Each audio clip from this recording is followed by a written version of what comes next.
Salut à toi. J'aimerais te faire part d'une réflexion aujourd'hui sur la comparaison. J'entends beaucoup de gens nous dire que il faut faire ci, il faut faire ça. Je dois être ci, je dois être ça. Et j'ai envie de te dire une chose qui est très importante et vraiment à garder en mémoire, si même toi-même tu es sujet à ça. Derrière les il faut, il y a toujours des comparaisons. Quand on dit il faut, en vérité, c'est parce qu'on estime qu'un référentiel, en fait, est meilleur que nous, et que c'est sur ce référentiel extérieur que l'on doit se baser. Parce que généralement, il est toujours extérieur et pas intérieur dans ce cas de figure. Et parce que tu te bases sur ce référentiel extérieur, en vérité, tu te minimises systématiquement. Et en te minimisant, en fait, tu te compares sans cesse. Du coup, tu ne reconnais pas ta propre valeur.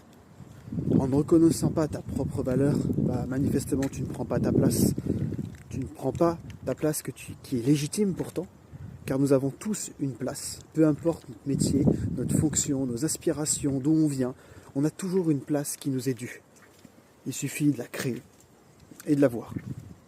Mais pour avoir cette place, il faut sortir de ce schéma de compulsion, de comparaison compulsive. Et pour ça, il y a des méthodes, il y a des outils. Moi, j'en enseigne. Ce que je vois d'ailleurs au travers de mes coachés, c'est que forcément, on finit par révéler en fait leur puissance intérieure. Ils finissent par prendre leur place.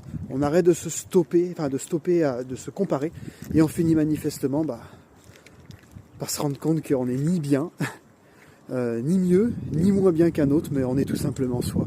Et c'est ça qui est extraordinaire. Mais il y a d'autres outils.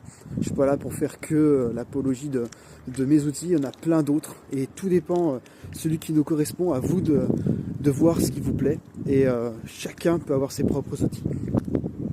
Mais quand on fait ça, on finit par sortir en fait de cette injonction extérieure et donc cette motivation en fait, ce besoin d'être motivé, parce que forcément quand on est comme ça, on est sorti de son système en fait de valeurs, sorti de ce qui est vraiment inspirant pour nous, et donc on procrastine. Mais quand on fait ça, on finit par sortir de ça et aller de la motivation à l'inspiration, à cette réserve en fait illimitée qui est en nous, qui est tout simplement inspirante, ce qui nous pousse à aller de l'avant. On n'a pas besoin de forcer, pas besoin de se donner un coup de fouet pour faire les choses. Ça devient naturellement et simplement, et on y passe, on y pense, on peut y mettre notre argent, notre âme, peu importe. Ça nous anime, et ça c'est le plus important.